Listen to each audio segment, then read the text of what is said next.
Salam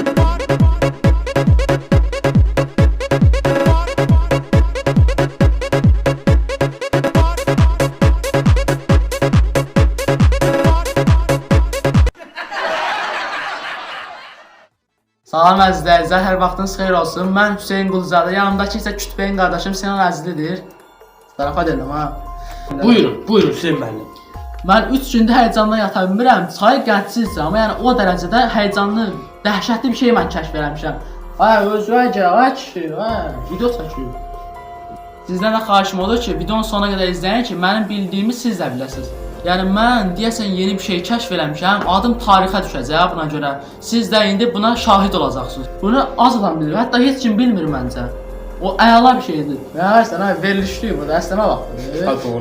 Ciddiləş bir yan. Buyurun Hüseyn müəllim. Mən 3 gündür həyecandan yata bilmirəm. Çay qədsizdir, amma yəni o dərəcədə həyecanlı, dəhşətli bir şey mən kəşf eləmişəm. Ay özünə gəl, ay kişi, video çəkir. Mən bu qəribə bir şeydir. Məncə bunu ilk dəfə mən kəşf eləmişəm. Mənim kəşf etdiyim şey sonuna qədər izləyəcəksiniz. Siz də məndən eyni fikirdə olsun. Məncə çox əla bir şeydir bu. Bunu az adam bilir, hətta heç kim bilmir məncə. O əla bir şeydir. Siz də bu videonun sonuna qədər izləyin. Mən əminəm ki, mən fikrimi sizinlə paylaşandan sonra siz şok olacaqsınız. Hamı şok olacaq. Hazırsınız? Bu daha.